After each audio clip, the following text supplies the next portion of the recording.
야인의 장고단상. 이 목사의 성경 공부입니다. 네 번째, 선악과를 먹은 이유. 전편이 되겠습니다. 선악과를 먹은 이유의 전편, 죄의 정체. 안녕하십니까. 미국 애리조나 북부 그랜드 캐년 동쪽에 있는 투바시티라는 광야 마을에서 미국 원주민 나바호족 그리고 호피족을 섬기는 이 목사입니다. 목사로서 많이 부족한 목동 수준 의안리 칠목 일사 이 목사입니다. 이번에는 금단의 열매 선악과에 관한 두 번째 이야기를 나누려고 합니다. 그것은 아담과 하와가 선악과를 먹었다는 것의 의미입니다. 이야기는 창세기 3장에서 우리에게 다음과 같이 말해주고 있습니다. 여호와 하나님이 지으신 들짐승 중에 뱀이 가장 간교하더라. 뱀이 여자에게 물어 가로되 하나님이 참으로 너희들어 동산 모든 나무의 실과를 먹지 말라 하시더냐. 여자가 뱀에게 말하되 동산 나무의 실과를 우리가 먹을 수 있으나 동산 중앙에 있는 나무의 실과는 하나님의 말씀에 너희는 먹지도 말고 만지지도 말라. 너희가 죽을까 하노라 하셨느니라. 뱀이 여자에게 이르되 너희가 결코 죽지 아니하리라. 너희가 그것을 먹는 날에는 너희 눈이 밝아 하나님과 같이 되어 선악을 알 줄을 하나님이 아심이니라. 여자가 그 나무를 본즉 먹음직도 하고 보암직도 하고 지혜롭게 할 만큼 탐스기로 한 나무인지라. 여자가 그 실과를 따먹고 자기와 함께 한 남편에게 주매 그도 먹은지라. 이에 그들의 눈이 밝아 자기들의 몸이 벗은 줄을 알고 무화과나무 잎을 엮고 치마를 하였더라. 위 말씀 중 1절에서 5절까지는 뱀, 즉 유혹하는 자, 사탄이라고 할 수 있는 뱀과 하와의 밀고 당기는 죄의 흥정이 이루어지는 것을 보여주고 있습니다. 대화 속에는 약간 정도가 아주 교묘하지만 아주 정말 심각한 그런 문제를 가지고 있는 왜곡이죠. 변조, 타협 등이 점진적으로 진행되고 있습니다. 말씀을 한 번 더 보고 넘어가죠. 여호와 하나님이 지으신 들짐승 중에 뱀이 가장 강교하더라. 뱀이 여자에게 물어 가로되 하나님이 참으로 너희들어 동산 모든 나무 실과를 이게 약간의 그 변조가 있지 않습니까? 모든 나무 실과를 먹지 말라 하시더냐. 여자가 뱀에게도 말하되 동산 나무 실과 우리가 먹을 수 있으나 동산 중앙에 있는 나무의 실과를 하나님의 말씀에 너희는 먹지도 말고 만지지도 말라. 여기도 약간의 변조. 너희가 죽을까 하노라 하셨느니라. 뱀이 여자에게 이르되 너희가 결코 죽지 아니하리라. 참 이 말도 엄청난 속임수죠. 너희가 그것을 먹는 날에는 너희 눈이 밝아 하나님과 같이 되어 선악을 알 줄을 하나님이 아십니다. 여기도 또 함정이 있습니다. 여기서 분명히 먼저 전제를 해야 될 것이 한두 가지가 있습니다. 이 말씀은 먼저 뱀과 하와의 대화이기는 하지만 그리고 아담은 이후 하와의 유혹에 의해서 선악과를 먹게 됩니다만 결국 이것에 기록된 유혹 그리고 범죄는 아담과 하와뿐 아니라 우리 모두 인류 전체에 해당되는 얘기라는 것입니다.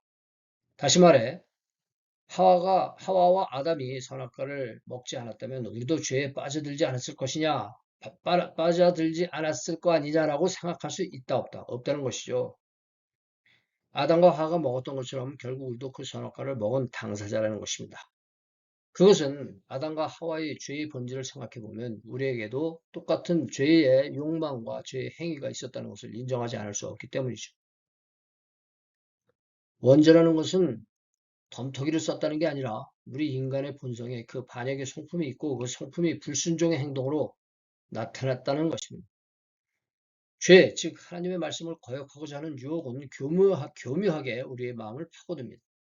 그 유혹에 우리는 하나님의 말씀 그대로 들이대며 저항하고 싸워야겠지만 참 이 대목에서 예수님이 시험 받으실 때 하나님의 말씀으로 유혹을 거절하신 것이 생각나는군요. 그와는 달리 우리는 타협과 핑계 그리고 속아 넘어가는 등등의 이유를 들먹이면서 결국 우리 스스로가 유혹 속으로, 죄 속으로 불순종의 행위로 들어간다는 거죠. 1절부터 5절은 이 과정을 우리에게 보여주고 있습니다. 시편 1편의 말씀이 생각이 나는데요. 거기에 보면은 그 복 있는 사람은 악인의 꾀를 쫓지 않는다 그랬지 않습니까? 그런데 악인의 꾀를 쫓는 것, 죄인의 길에 서는 것, 그리고 오만한 자의 자리에 앉는 것이 죄인들의 상투적인 단계가 아닐까 싶습니다. 아주 점진적으로 죄가 진행되는 거죠. 또 한 가지 우리가 언급할 것은 무엇이냐면 뱀, 즉 사탄의 유혹입니다.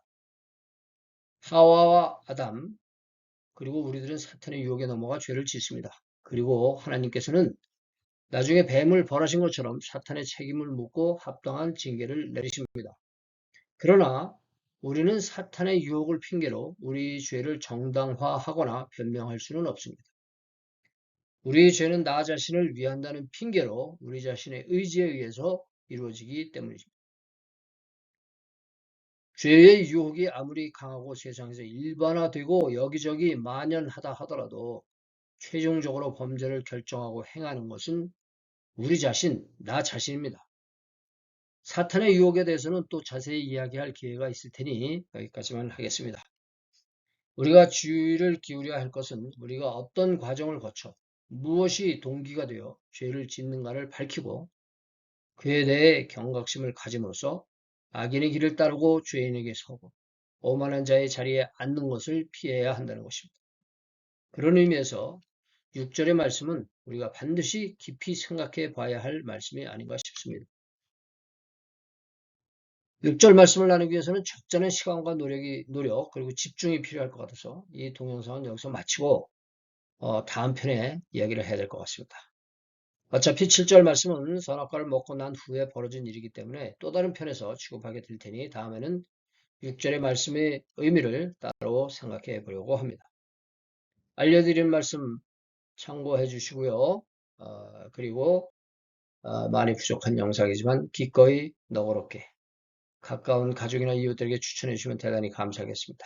그리고 댓글로 의견이나 질문 등등 올려주시면 꼭 읽어보고 답글 달도록 노력하고 또 동영상 제작에 참고하겠습니다.